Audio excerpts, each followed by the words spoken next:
Do you know if your opponent is hitting a soft shot, an attack shot, or a slam? In this video, we're going to tell you how to anticipate the next shot coming your way. Stay tuned. Bow, bow, bow, bow. You knew that was coming.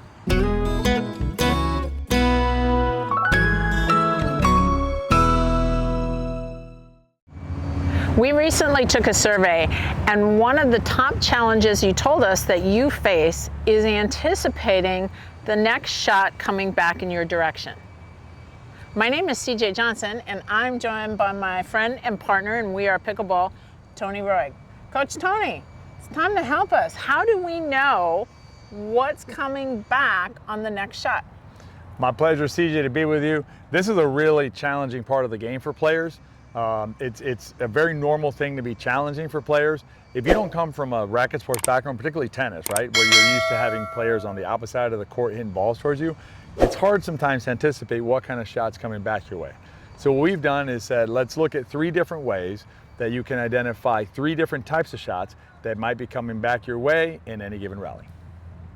So Coach Tony, what's one of the easiest ways for players to tell what the next shot is?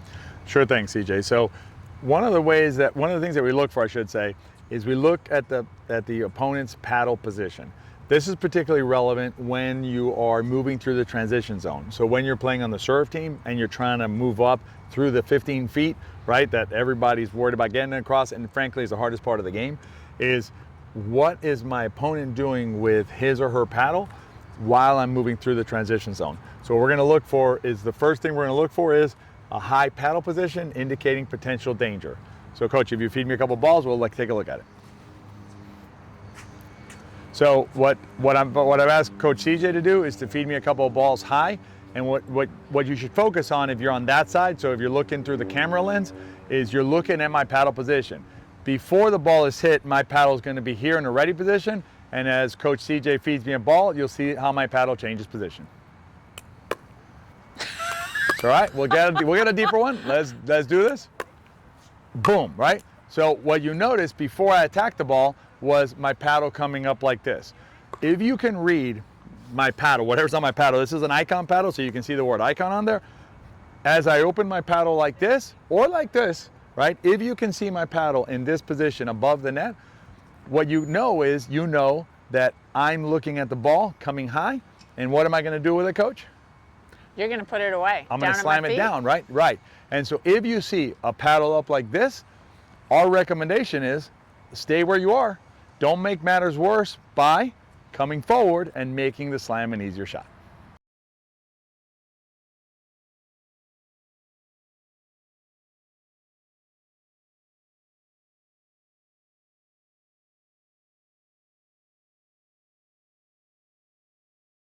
So Coach Tony, that was really helpful. So when we see that paddle up here, stop, don't go any closer to the net, and give yourself enough time to defend. Unless you like eating plastic, yeah.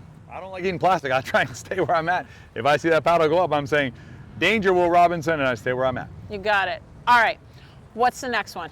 All right, now we're gonna look at the opposite of that, right? So the other side of that coin, which is the type of paddle position that I'm looking for that allows me as the player on the serve team to move across the transition zone more safely.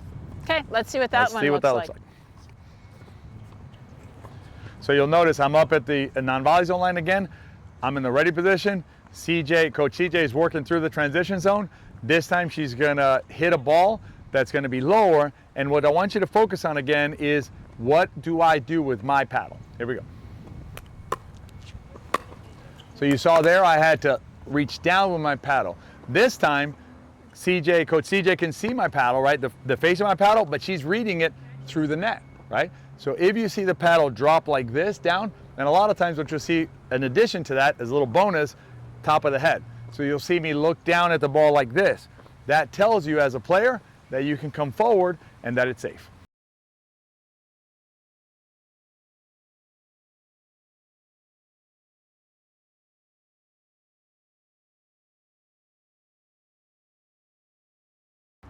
Great stuff, Coach. So if the paddle is up, I'm stopping, I'm not moving forward. If I'm seeing the paddle below, or I like that, looking at the top of your head, I see that, I'm moving forward. Have we got one more? We do. What we can do is let's look at what happens when we're subject to a fast attack to the body, right? When we're up at the NVZ in a dink situation. So let's dink a few and let's talk about that. Okay.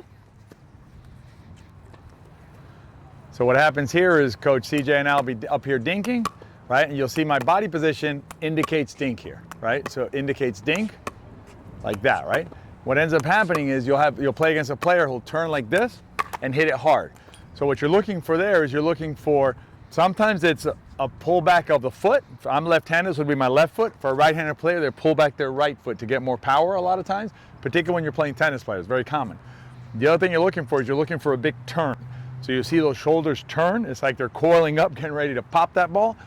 When you see that happen, more likely than not, what's coming your way is a drive, a hard shot. And coach, what do we always say is the best thing to do normally if I'm gonna drive from here? Exactly what I started to do is I started to pull away and duck. Use the matrix, get out of the way of that ball, folks, and don't go hitting it. Okay, Coach Tony, so we have three things. When we see the paddle coming up here, it's a red light. Right. We want to stop. Yep, absolutely. When I see the paddle coming down here, I see the top of your head, that's a green light. Yep. Hit the gas. Keep going. Yeah. Time to go. Absolutely. And then the third one is when I see them turn their body or turn their shoulders, that's an indication to me that they're trying to add power or speed up that shot. Absolutely. If you see them coiling up, getting ready to go, be ready for that bang to come your way. Normally, your best option is going to be let the ball go and land safely out of bounds.